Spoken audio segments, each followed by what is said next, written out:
Bible मुकद्दस में से आप मेरे साथ खोले मुकाशफा की किताब, आखिरी किताब मुकाशफा की किताब 19वां बाब।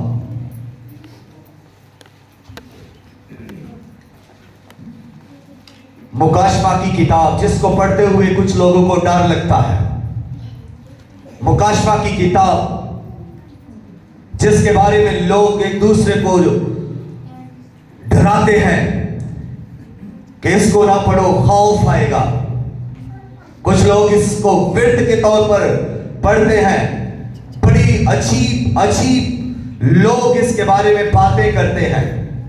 लेकिन आज मैं चंद बातें मुकाशफा की किताब पर करूंगा। 19वां बाब 7वीं आयत से मैं आप सबों के सामने खुदा के लासवाल, लासानी, उत्तम, बाबरकत, प्यारे सुंदर कलाम के पढ़ने की जिसारत करूंगा। लिखा है, आओ हम खुशी करें और नहायत शादमान हूं और उसकी तमजीद करें, इसलिए कि बर्रा की शादी आ पहुंची और उसकी बीवी ने अपने आप को तैयार कर लिया और उसको चमकदार और साफ महीन कतानी कपड़ा पहनने का इख्तियार दिया गया, क्योंकि महीन कतानी कपड़े से मुकद्दस लोगों की रास्ताबाजी के काम मुराद हैं। और उसने मुझसे कहा, लिख, मुबारक है वो जो बर्रा की शादी की ज़ियाफत में बुलाए गए हैं। फिर उसने मुझसे कहा, ये खुदा की सच्ची बातें हैं। सब कहें आमीन, आमीन। ये खुदा की सच्ची बातें हैं। सब कहें खुदा की ये सच्ची बातें हैं, ये खुदा की सच्ची बातें हैं। मजबूत जो आपके सामने शेयर करने को वो है, बर्रा की शादी आ पहुंची। बर्रा की शादी आ पहुंची। सब पीछे से भी आवाज दे, बर्रा की शादी आ पहुंची। मुकाशफा की किताब जिसके बारे में लोग मुख्तलिफ आरा रखते हैं, मुकाशफा की किताब जिसको कई बार लोग इसलिए नहीं पढ़ते कि हमें डर लगता है। मुकाशफा की किताब कुछ लोग इसलिए नहीं पढ़ते कि इससे विरल हो जाते हैं, बदरूहें आ जाती हैं, इसलिए लोग इस किताब को पढ़ना पसंद नहीं करते। और वो जब मुकाशफा की किताब को पढ़ते नहीं हैं तो फिर वो आखिर ज़माना के बारे में जानते नहीं हैं, वो इब्लीस के अंजाम को जानते नहीं हैं। और कोई भी किताब इब्लीस के अंजाम को बयान नहीं करती। ये वाहिद किताब है जो इब्लीस के अंजाम को बयान करती है। और ये मुकाशफा की किताब है जो भेदों से पर्दे उठा लेती है, ये राज खोलती है, ये आखिर जमाने के राज खोलने वाली किताब है, ये खुदा के भेद खोलने वाली किताब है। और ये ऐसी किताब है जो रोयों पर मबनी है, ये ऐसी किताब है जो खुदा के आने वाले वक्त के बारे में है। ये वो किताब है जो आखिरी अदालत के बारे में बताती है। ये वो किताब है जो इब्लीस के अंजाम को, झूठे नबी के अंजाम को बताती है और बदकारों के अंजाम को भी बताती है। ये वो किताब है, ये इसको जाहिर कर देती है कि इब्लीस, झूठा नबी और हैवान और तमाम बदकार जिन्होंने खुदा के बेटे यीशु को कबूल नहीं किया, वो आग और गंदक की जाती हुई झील में डाले जाएंगे और वहां रात दिन अब्दुल आबाद को अज़ाब में रहेंगे। ये मुकाशफा की किताब ही आपको ये भेद देती है। मुकाशफा की किताब का आगाज जब होता है तो हमें 7 खतूत मिलते हैं। मुकद्दस यूहन्ना आरिफ 7 कलीसिया को 7 खतूत लिखता है और 7 खतूत लिखने के बाद फिर वो कहता है कि मैं यकायक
दिया जाता है। इस दुनिया के अंदर बड़े ज़िबा हुए, बछड़े ज़िबा हुए, बकरे ज़िबा हुए, लेकिन ज़िबा होने के बाद कोई अपने पांव पर खड़ा नहीं रहा, कोई जिंदा नहीं रहा। लेकिन ये वो बर्रा है जो खुदा का बर्रा है, जिसके बारे में यूहन्ना गवाही देता है कि देखो ये खुदा का बर्रा है जो जहान के गुनाह उठा ले जाता है। ये वो बर्रा है। अब जब यूहन्ना आरिफ इसके बारे में बयान करता है तो वो आसमानों के आसमान पर है और वो खुदा को अपने तख्त पर बैठे हुए देखता है और उसके साथ बर्रा को खड़े देखता है, यानी यीशु मसीह जो खुदा का बर्रा है, जो जमीन पर ज़िबा हो गया और वो आसमान पर अब खड़ा है। प्रभु काशवा की किताब इस भेद से पर्दा उठाती है और फिर वो कहता है कि उस बर्रा के हाथ में एक किताब है। सॉरी, वहां पर वो कहता है कि एक किताब है जिस पर 7 मोहरें लगी हुई है, जो अंदर से भी लिखी है, बाहर से भी लिखी हुई है और कोई उस पर नजर करने के लायक तक ना निकला।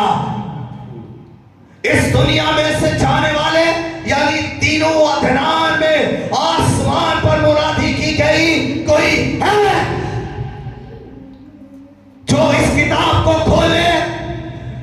जमीन पर फरिश्ते मुनादी करने लगे, कोई है जो इस किताब की मोहरों को खोले। और जमीन के निचले हिस्से यानी पानियों के अंदर भी यह मुनादी की गई कि कोई है जो इस किताब की मोहरों को खोले। और यूहन्ना कहता है कि मैं जब ये देखा, कोई भी जब नहीं, आसमान पर खोलने के लायक नहीं, जमीन पर कोई खोलने के लायक नहीं और जमीन के नीचे जब कोई भी इसको खोलने के लायक ना रहा तो कहता है मैं साथ रोने लगा कि कोई ऐसा है ही नहीं कि इसकी मोहरों को खोले। अब्राहम आसमान पर है, इसहाक आसमान पर है, याकूब आसमान पर है, मूसा आसमान पर है, अंबिया आसमान पर है, बसरत 24 आसमान पर है, चारों जानदार आसमान पर है, लाखों लाख सराफीन फरिश्ते क्रोबीन आसमान पर है, लेकिन कोई भी ना तो उस किताब को खोलने के लायक निकला, ना उस पर नजर करने के लायक। किसी की जरूरत नहीं है कि उस किताब को आंख उठाकर देख ही ले।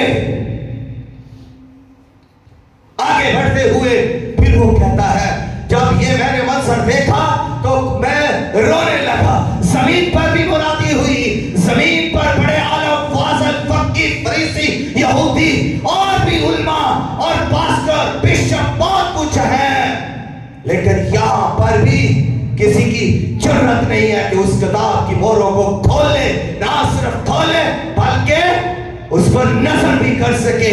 फिर जमीन के नीचे तक भी कोई नहीं है।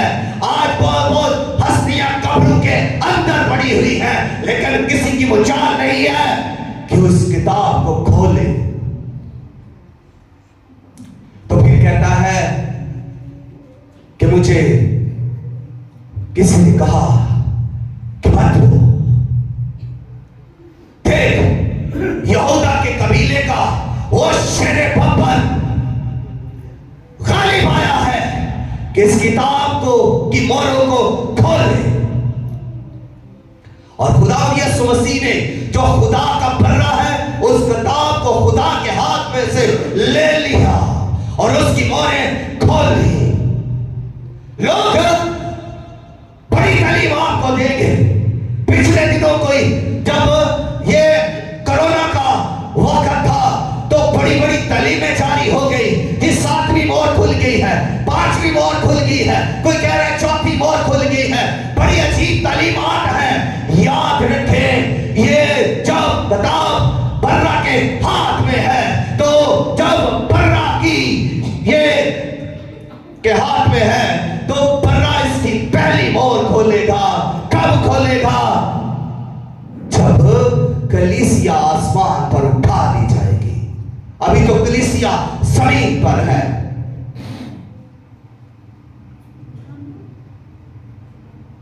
फिर अभी इसके आगे अदालत होनी है।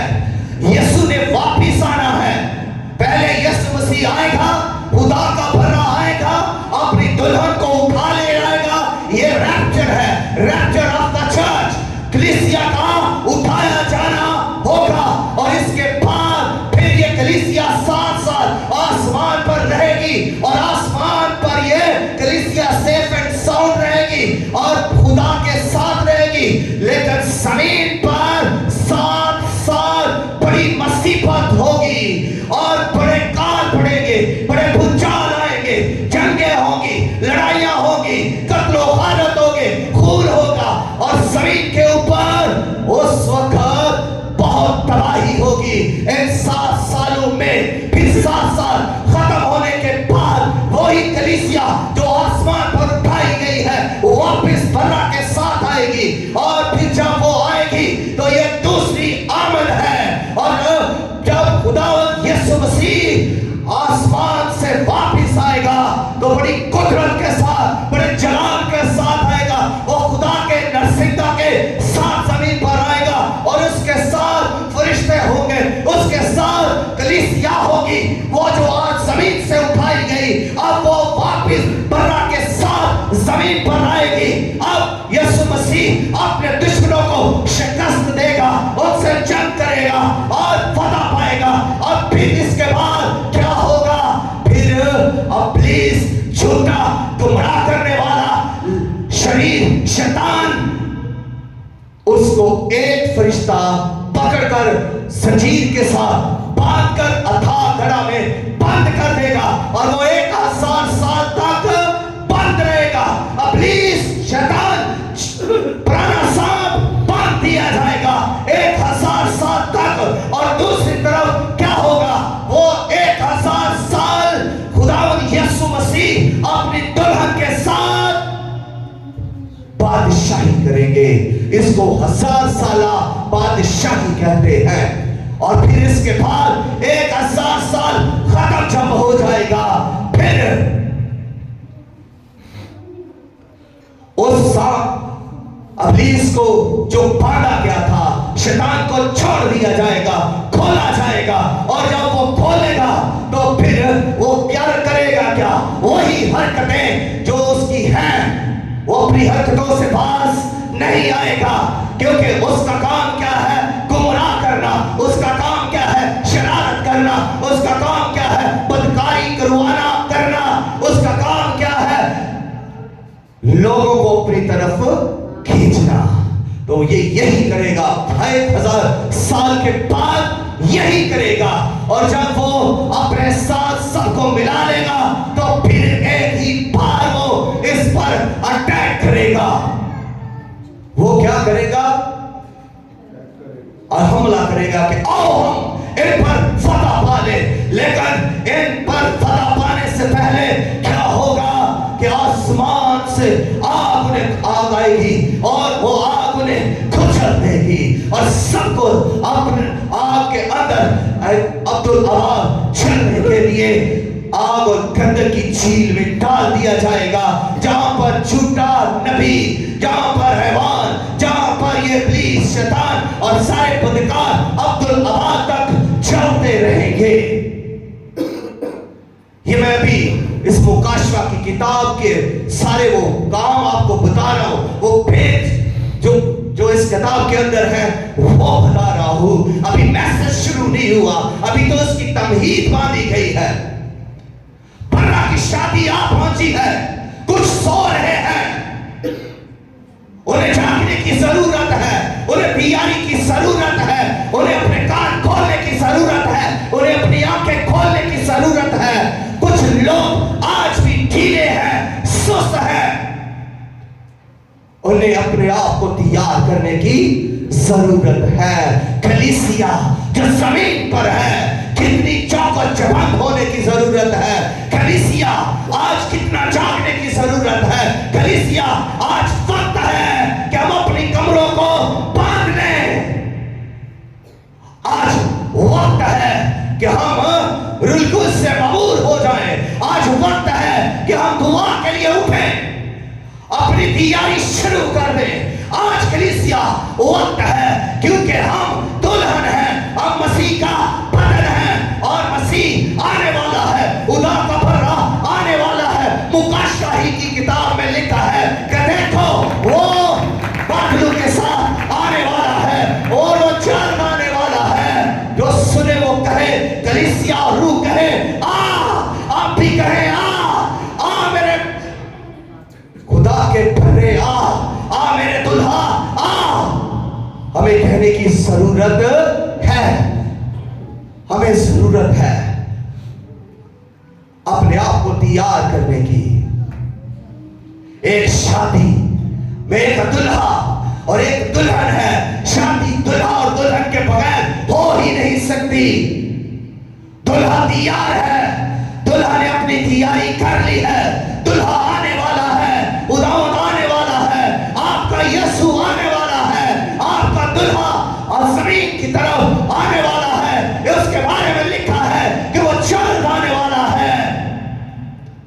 लेकिन दुल्हन जिसकी तैयारी अभी भी पार्लर में बैठी है, दुल्हन आज भी सजने के लिए पार्लर के अंदर है, आज भी बालों पर टाइम लग रहा है, आज भी बाल स्ट्रेट किए जा रहे हैं, आज भी आंखों पर टाइम लग रहा है, आज भी आई मेकअप खत्म नहीं हो रहा, आज भी क्रीमें खत्म नहीं हो रही। दुल्हन की तैयारी देखे, बहुत सारा पैसा क्रीमों पर खर्च किया जा रहा है। आज भी दुल्हन कपड़ों पर पैसा खर्च कर रही है, आज भी दुल्हन लेट हो रही है। दूल्हा आकर बैठ जाता है तो पादरी साहब फोन करते रहते हैं, दुल्हन को लाओ जी। आवाज आती है किसी जवाब, अच्छा वो तो पार्लर में है। दुल्हन की तैयारी खत्म नहीं होती, तैयारी खत्म नहीं होती। आज दुनिया इस वक्त देखे, एक शादी के अंदर जब लोग तैयारी करके जाते हैं, कितनी तैयारी करते हैं, दुल्हन कितनी तैयारी कर रही होती है, दुल्हन के साथी कितनी तैयारी कर रहे होते हैं। पेशवार तैयारी, 12 बजे का टाइम है, 5 बजे लोग आते हैं, खाने के वक्त लोग आते हैं। यह है तैयारी। दुल्हा आने वाला है, लेकिन दुल्हन को कोई फिक्र नहीं। अब सोचिए, छोड़ दें जो पार्लर में है वो तो तैयार हो ही जाएगी, चलो शुक्र है पार्लर में तो गई। लेकिन उस दुल्हन का क्या करेंगे जिसको बड़ी नींदें चढ़ी हुई हैं? उस दुल्हन को कौन छिपाएगा? उसने तो पता नहीं कब उठना है। जो सोई हुई दुल्हन है उसका क्या करेंगे? जरा उसके बारे में ख्याल करें, सोचें। वो दुल्हन जो सो रही है, जो खर्राटे मार रही है, उस दुल्हन का क्या होगा? वो कब उठेगी और कब तैयारी करेगी? बहुत देर हो चुकी होगी, दुल्हा आ चुका होगा और दुल्हन सोती ही रह जाएगी।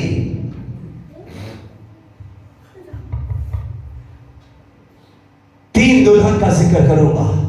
पहली दुल्हन जिसने तैयारी की वो है रिबका। यहां बैठी है रिबका, उसका नाम है रिबका।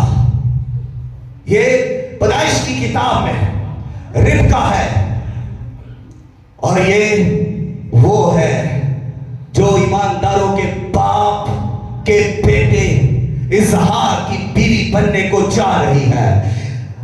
अब्राहम ने अपने खादम से, अपने नौकर एलीएजर से कहा कि तू मेरे बेटे के लिए दुल्हन ला, और उसने उससे कसम ली और उसकी दुल्हन लेने के लिए वो गया। और जब वो गया तो उसकी दुल्हन जो यकूब इजहार की दुल्हन थी, जब उसे लेने के लिए वो जा रहा है, वो ऊंटों पर जा रहा है, वो जब वहां पर गया है तो उसे दुल्हन कुएं पर मिलती है, पानी निकालते हुए वहां पर मिलती है और वो दुआ करके आगे बढ़ा है। और जब उसने कहा कि खुदावंद अपने अपने बंदा की रहनुमाई कर। वो लड़की जो मुझे पानी पिलाए, जिस बगैर जब मैं उसे कहूं कि मुझे पानी पिला तो वो मुझे पानी पिलाए, और वो कहे कि मैं तेरे ऊंटों को भी पानी पिला दूं। खुदा के रूह ने उसकी मदद की और रूह ने रिबका को अपनी गिरफ्त में लिया। ठीक उसने वैसा ही किया। जब एलिएज़र ने उससे कहा कि तू मुझे पानी पिला, तो उसने फौरन उससे कहा ठीक ले पानी पी, और वो पानी पीने लगा। फिर उसने जब पानी पिला लिया तो फिर उसने उससे कहा कि मैं तेरे ऊंटों को पानी पिला दूं। ये किसकी आवाज थी? ये एलिएज़र की दिल की आवाज थी कि मेरे रहनुमाई के लिए खुदावंद ऐसा हो जाए। तो ये आवाज कैसे रिबका के दिल में पहुंची? ये रूहुल कुद्स ने वो से उठाई, रिबका के दिल के अंदर डाल दी, और रिबका के दिल के अंदर से ये आवाज जारी हुई कि मैं तेरे ऊंटों को पानी पिला दूं। दुल्हन ने कहा मैं पानी पिला दूं, तो फिर उसके कितने ऊंट थे? और आप सोच सकते हैं कि एक ऊंट कितना पानी पीता है। एक ऊंट कितना पानी पीता है, और वो जमा भी कर लेता है कई कई दिन, क्योंकि उसने रेगिस्तानों में रहना होता है, तो वो पानी अपने अंदर जमा करता है। जब वो पानी पीता है तो वो ड्रमों के हिसाब से पानी पीता है। तो आप देखें, एक तो शीशा, एक कंवारी, एक खूबसूरत, एक बाकी लड़की, एक प्यारी लड़की, अभी वो जवान है और वो लड़की है। तो वो जब ऊंटों को वो पानी भर भर कर पिला रही है तो वो थकी नहीं होगी? सोचे, आज की दुल्हन थक बड़ी जल्दी से जाती है। 5 मिनट दुआ करने के बाद दुल्हन थक गई है।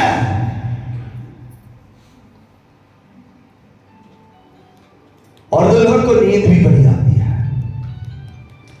मेकअप पर तो बड़ी तैयारी, लेकिन दुल्हा के लिए कोई तैयारी नहीं। ये खूबसूरत लड़की है, इसने 10 ऊंटों को पानी पिलाया। कितना ज्यादा पानी पिलाया होगा इसने। ये जाती कुएं में वो डालती और उसको बाहर निकालती, लाती, फिर उसको पानी ऊंटों को देती। तो कितना टाइम लगा होगा 10 ऊंटों को पानी पिलाने में। तो इसलिए कितनी थक चुकी होगी। लेकिन जब ये इतनी मेहनत कर रही है तो वो देख रहा है, वो दुल्हन को देख रहा है। यही है वो दुल्हन, यही है वो जो इसहाक के लिए परफेक्ट है। यही वो दुल्हन है जो इसहाक के लिए है। पहले नंबर पर वो खूबसूरत है, दूसरे नंबर पर वो मेहनती है। तो यही चाहिए,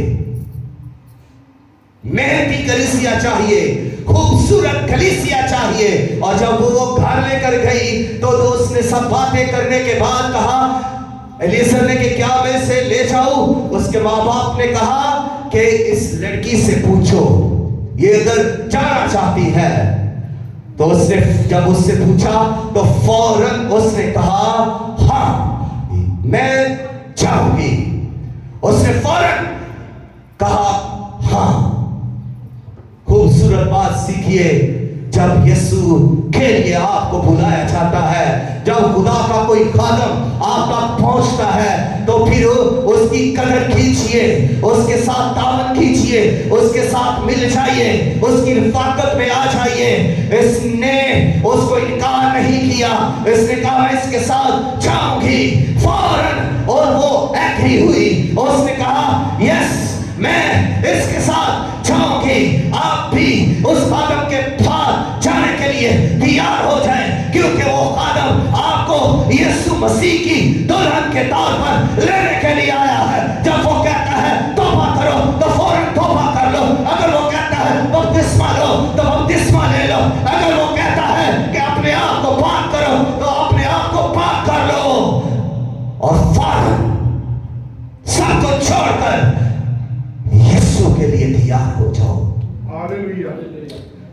कुछ छोड़कर, अपने माँ बाप को, बहन भाइयों को, सबको छोड़कर, घर बार को, दौलत को, सबको छोड़कर एलीएजर जो अब्राहम का खादम था उसके साथ जाने के लिए तैयार हो गई। और ये जब तैयार होकर आई है तो किसके लिए आई? दुल्हा के लिए। इसने देर नहीं लगाई, ये फौरन एग्री है कि मैं अपने दुल्हा के पास जाऊंगी। कलीसिया पहली बात सीखने वाली यही है कि हम तक जब खुदा का खादम पहुंचता है, जब हम तक खुदा का कलाम पहुंचता है, हम उसी वक्त से अपनी आप को उसके हैंड ओवर कर दे, कहेंगे यस मैं दुल्हन हूं और मैं अपने दुल्हा के लिए के पास जाने के लिए तैयार हूं। अभी से बगैर वक्त जाया किए फौरन अपने दुल्हा के सद के लिए हां कहें। दूसरी दुल्हन, दूसरी मलका आस्तर। मलका आस्तर का पहला नाम हिदसा है। हिदसा का मैनी है खुशबूदार दरख्त। आस्तर का मतलब है आसमानी सितारा। आस्तर ने तैयारी की किसके लिए?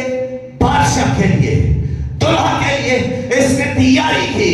और जब इसने तैयारी की है तो फौरन ही ये हिदसा से आस्तर बन गई, यानी जमीनी से आसमानी बन गई।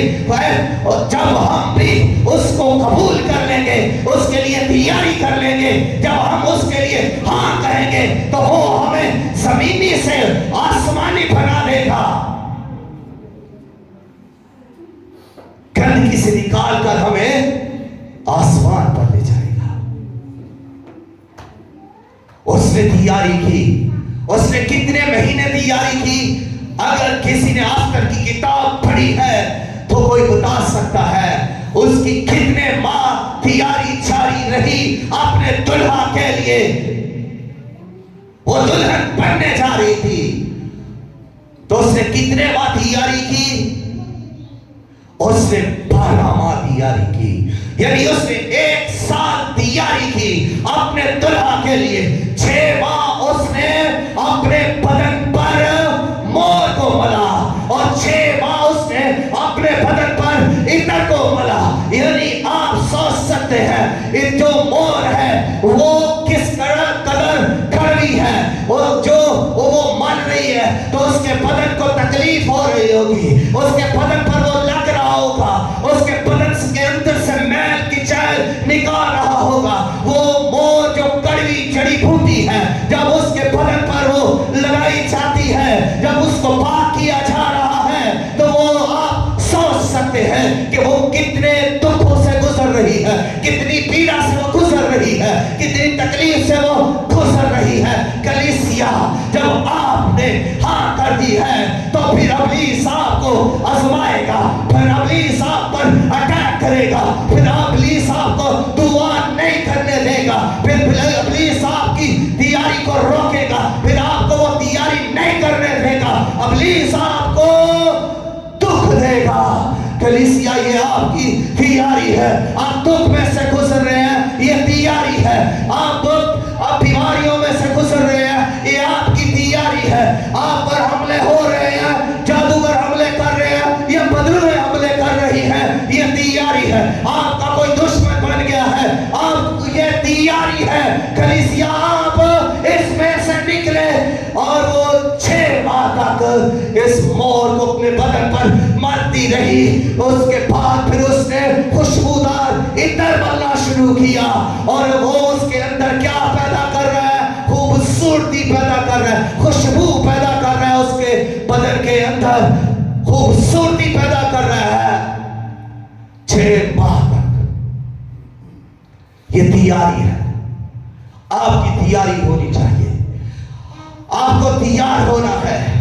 कलीसिया के लिए सबसे बड़ी बात यही है कि वो हाँ कहे फौरन से, और उसके बाद दूसरी बात यही है कि वो अस्तर मलका की तरह अपने आप को पाक और साफ कर ले, वो अपने आप को पाक करे, वो अपने आप को पाक रखे। पाक करने में और पाक रखने में फर्क है। पहले पाक आप होंगे तो फिर अपने आप को पाक रख सकेंगे। पाक होकर पाक रहना जरूरी है। ये नहीं कि पाक होने के बाद फिर गंदगी में चले गए। मुसलसल पाक रहना है। ये 12 महीने तक मुसलसल पाक होती रही और पाक रही। दुल्हा ने इसे पसंद किया। दुल्हा ने इसे पसंद किया क्योंकि इसकी तैयारी जबरदस्त थी। तीसरी बात, तीसरी दुल्हन, आपने मत्ती की अंजील और उसका 25वां बाब पढ़ा होगा, जहां पर 10 कंवारियों का जिक्र है। ये कंवारियां भी तो खूबसूरत थी, ये कंवारियां भी तो तैयारी करके आई थी। ये कंवारियां थी और ये अपने दुल्हा के लिए तैयारी करके आई है कि दुल्हा के साथ जाएंगी। ये सच सच के आई है, तैयारी के अंदर है। और ये सब तैयारी के अंदर है। दुल्हा ने देर लगाई तो 5 जिनकी तैयारी नहीं थी वो रह गई, और 5 जिनकी तैयारी थी वो दुल्हा के साथ अंदर गई और दुल्हा की वाकस के मस्से लुटे। वो दुल्हन के साथ रही। उन्होंने दुल्हन अपने दुल्हा की रिफाकत से ऊंचाई किया। हम जब आसमान पर उठाए जाएंगे, जब अपने दुल्हा के साथ होंगे, हम उसकी रिफाकत से लुत्फ उठाएंगे, हम उसकी रिफाकत में बरकत पाएंगे, हम उसकी रिफाकत में शादमान होंगे, हम उसकी रिफाकत में खुशी मनाएंगे, हम उसकी रिफाकत में काबिल इबादत करेंगे, हम उसका चेहरा देख देख कर खुश होंगे, अपने दुल्हा को देख देख कर खुश होंगे और उसकी रिफाकत से, उसके जलाल से मज़े लूटेंगे। हालेलुया।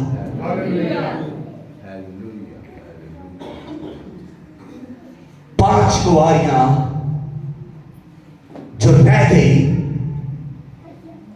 जो दरवाजा पीटती रह गई, उनके पास क्या चीज नहीं थी, क्या कमी थी कि वो रह गए? जी बोले, जस्ट उनके पास तेल नहीं था। 10 की 10 ने तैयारी की, खुश नवाज और अपनी सब तैयारी की। सबों को इंफॉर्मेशन है, सबों को पता है कि दुल्हा आने वाला है। आपको भी पता है कि दुल्हा आने वाला है। आप कोई ये नहीं कह सकता कि दुल्हा नहीं आएगा। दुल्हा आएगा, वो जरूर आएगा और वो चल आएगा, वो आने वाला है। ये सबको पता है, उन 10 को भी पता था। फिर वो 10 की 10 जब तैयारी कर चुकी है तो 10 में से 5 ने अपने साथ तेल लिया, तो 5 ने तेल नहीं लिया। कुप्पियां तो ली मगर तेल ना लिया। 5 तेल के ना होने के सबब से पीछे रह गई। अब वो दरवाजा पीट रही है, अब वो दुल्हा को पुकार रही है, लेकिन कोई उसकी आवाज नहीं सुन रहा। अब उनके लिए क्या है? दरवाजा बंद हो चुका है। अब वो दुल्हे की रिफाकत में नहीं जा सकती। अब वो रह गई है, अब वो पीछे छोड़ दी गई है। लेकिन 5 की तैयारी थी, 5 के पास तेल था, और तेल रूहुल कुद्स है। तेल रूहुल कुद्स की नुमाइंदगी ही करता है, रूहुल कुद्स की अलामत है। और जिसके पास तेल नहीं है वो जिंदगी सूखी हुई है, वो जिंदगी खुश्क है, उसका ज़हन खुश्क है, उसके कान खुश्क है, उसकी ज़बान खुश्क है, उसकी ज़बान कड़वाहट से भरी हुई है, उसका दिल कड़वाहट से, नफरत से, बदी से भरा हुआ है, उसका बदन सूखा हुआ है, क्योंकि उसके पास तेल नहीं है। और तेल तार करता है, तेल नरम करता है, तेल चमक पैदा करता है, तेल जिंदगी पैदा करता है। तेल जरूरी था और इनके पास ये जरूरी चीज तेल मौजूद है। इस तेल की वजह से वो एक्टिव है, तेल की वजह से वो चौपट है, तेल की वजह से वो मजबूत है, क्योंकि रूल कुछ जब कलीसिया में होगा, जब कलीसिया में रूल कुछ यानी तेल मौजूद होगा, तो ये तेल, ये रूल कुछ आपको तरोताजा रखेगा, रूल कुछ आप कलीसिया को चौपट रखेगा, रूल कुछ जोर देगा, रूल कुछ दुआ के लिए मोटिवेशन देगा, रूल कुछ प्रस्तुत के लिए भी कुव्वत और जोर और मोटिवेशन देगा, रूल कुछ आपको कलाम पढ़ने की तहरीक देगा, समझने की अकल देगा। रूल कुछ ही है जो आपकी जंग लड़ेगा। जब कोई दुश्मन आप पर अटैक करेगा, रूल कुछ के शोर में आप उस पर फतह पाएंगे। जब कोई बदरू आप पर अटैक करेगी, आप रूल कुछ के शोर में उस पर फतह पाएंगे। जब कोई आपको आपकी मुखालफत करेगा, तो आप रूल कुछ के शोर में ही उस पर गालिब आएंगे। रूल